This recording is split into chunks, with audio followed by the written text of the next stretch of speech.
हरियाणा की बीजेपी नेता और टिकटॉक स्टार सोनाली फोगाट के भाई रिंकू ने गोवा के अंजुना थाने में एक शिकायत दर्ज कराई है। इसमें उन्होंने अपनी बहन की हत्या की आशंका जताई है।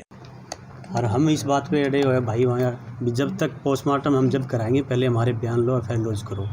2 लोगों के नाम बताएं, एक सुखविंदर है तो एक सुधीर सांगवान है। मेरे को किसी ने बताया अभी एक और है उनके साथ, फिर मैंने कन्फर्म किया भाई सुखविंदर है, सांगवान हुआ है। नीला हो रहा है चेहरा जी, पूरा चेहरा, हाँ चेहरा नीला है जी उनका जी। तो अभी अब मेरे पास कल फ़ोन आया सुधीर सांगवान का 8 बजे जी। आइडिया है, मेरे को टाइम नहीं देखा मैंने। वो कहता है सोनाली का हार्ट फेल हो गया है, वो नहीं रही जी। उसने सीधा ही बता दिया, अगर वो कोई डॉक्टर तो है नहीं भी हार्ट फेल हो गया और वो है नहीं जी। और वो दूसरी बार फ़ोन किया तो वो कहता है रात को तबीयत ख़राब हुई उसकी, तो रात को तबीयत ख़राब तो हमारे पास फ़ोन क्यों नहीं किया जी? हमारी किसी से बात नहीं करवाई, किसी से भी, मेरे से या माँ से। तो वो हर बार अलग बयान दे रहा है, मतलब हर बार अलग बयान दे रहा है, तो कहीं ना कहीं कोई गड़बड़ है। या किसी बात को लेके सोनाली को किसी बात का पता चल गया, उसकी कोई गड़बड़ की है उसने। कुछ टाइम पहले उनके घर में चोरी भी हुई थी, तो उस चोरी का पता चला है या किसी और बात का पता चला है, किसी बात को लेके कोई न कोई गड़बड़ हुई उनके साथ। तो वो तो हर बार अलग बयान दे रहा है, सब झूठा बयान दे रहा है, ऊपरी पलानी से बता रहा है। हर बार अलग बात कर रहा है, कभी 2 बजे कभी 7 बजे की। मेरे पास 8 बजे फ़ोन करता है और कह रहा है अभी 7 बजे उसको कुछ नहीं है, बॉडी में कोई हलचल नहीं, तो 7 बजे फ़ोन नहीं किया उसने। कभी कहता है 2 बजे, और एक बार कहता है अभी वो बाथरूम में 2 घंटे रही है, उसकी तबीयत ख़राब थी। मतलब हर बार अलग बयान दे रहा है। इसीलिए आप लोगों मीडिया को बुलाया है भाई, वहाँ सुबह से बैठा है, कोई एफआईआर लॉन्च नहीं हुई है। और जब तक पोस्टमार्टम जब कराएंगे जब एफआईआर लॉन्च हो जाएगी। 2 लोग हमने, जब हम फैमिली के हैं, उनके भाई हूँ मैं, मेरा भाई वहाँ जा रहा है, उनका बयान कोई बयान ही नहीं ले रहा, पुलिस वाला कोई बयान नहीं ले रहा। बयान ले, उनको कस्टडी में ले। अब वहाँ की मीडिया दिखा रही है भी सुधीर सांगवान को अरेस्ट कर लिया, सब झूठ है, कुछ नहीं किया। वो तो आराम से बैठा है वहाँ, आप किसी से फ़ोन करके पूछो या वहाँ की कोई वीडियो देखो, वो आराम से बैठा है।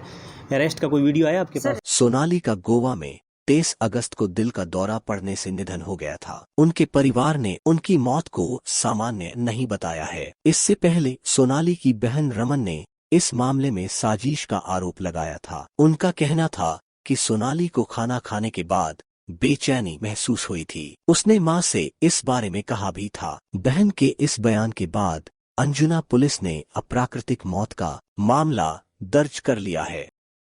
तो बोली कि मेरे को व्हाट्सएप पे बात करनी है तेरे से। बता लो। तो जब मैं ना व्हाट्सएप पे 3-4 बार जैसे कट के उसने बात की, कभी 10-15 मिनट ऐसे बात हुई, तो बोली कि बहुत वैसे लग रही थी, घबराई हुई थी वो जब मेरी बात हुई। जब बोली मेरे को ना टेंशन हो रही है। तो मैं किस बात की टेंशन हो रही है तेरे को? बोली जैसे मेरे खिलाफ है ना कोई साजिश रचे, मैं ना बहुत डरी हुई हूँ, यूँ इस टाइप की बात करने लग रही। तो फिर मैं बोली बता, बोली आऊँगी ना जब बताऊँगी तेरे को भी मेरे साथ कुछ है ना यहाँ गलत हो रहा है क्या, ये इस टाइप की बात करने लग रही है। ये किसी का नाम लिया क्या? उसने नाम नहीं लिया किसी का। तो जैसे मैं ना बात करी उस टाइम किसी की आने की आवाज़ सुनाई थी, जैसे कोई जेंट्स बोल रहा है, लेकिन वो सुधीर सांगवान था, उसकी आवाज़ मैं अच्छे से पहचानती हूँ। सुधीर सांगवान जब अंदर आया ना तो वो बोली कि मैं कल तेरे से बात करूँगी। उसके बाद फिर उसने नॉर्मल जैसे बात शुरू की और फिर बोली मैं कल सुबह बात करती हूँ तेरे से, या फिर इशारा आने के बाद तेरे से बात करूँगी। उसके खिलाफ है ना कोई कार्रवाई नहीं हो रही सुधीर के खिलाफ। जब हम कह रहे हैं अभी मेरी दीदी को वही लेके गया था वहाँ साथ में, वही था उसके साथ, और घर का कोई बंदा नहीं था। तो ऐसा क्या हुआ उसके साथ कि वो आज इस हालात में है? वो आप लोगों की मांग क्या है? हमारी मांग सीबीआई जांच होनी चाहिए उसके खिलाफ। और वो पुलिस है ना, उस प्रशासन कोई साथ नहीं दे रहा। गोवा पुलिस है ना, कोई हमारा साथ नहीं दे रही। वहाँ सारे गए हुए हैं, वो बैठे हुए हैं, लेकिन कोई कार्रवाई नहीं हो रही उसके सुधीर के खिलाफ। जब हम लोग कह रहे हैं भी हमें सुधीर पे शक है, तो लेकिन क्यों नहीं कार्रवाई हो रही? जब हम कह रहे हैं अभी उस पर हमें शक हुई थी। और 1 महीना पहले भी यही बात हुई थी, उसको खीर में कुछ दिया था, उसके बाद उसके हाथ पैर काम करना बंद कर गए। तो मैंने भी बोला था उसको कि तू टेस्ट करवा ले, कभी कुछ तेरे खाने में मिला के दिया जा रहा है, लेकिन वो इस बात पर ध्यान ही नहीं दिया। उसने सोचा वैसे ही हो गया होगा, लेकिन अब सोच रहे हैं कि वो बात सही थी। मेरे को तो यही डाउट है उसको वहाँ ना कुछ खाने में या पीने में उसको कुछ दिया गया है। पार्टी मेरी जब 10:30 बजे तक बात हुई है, उस टाइम तो उसने मेरे को कुछ नहीं बताया पार्टी पुर्टी के बारे में। हाँ कल लेके गए हैं, फार्म हाउस से सामान लेके गए हैं। कौन ले गए? उसी का ही आदमी था। सुधीर का बंदा है, वो लेके गया है। क्या क्या सामान है? लैपटॉप वगैरह है, जो सीसीटीवी कैमरे से जो कनेक्ट होता है ना, वो सामान लेके गया है वो।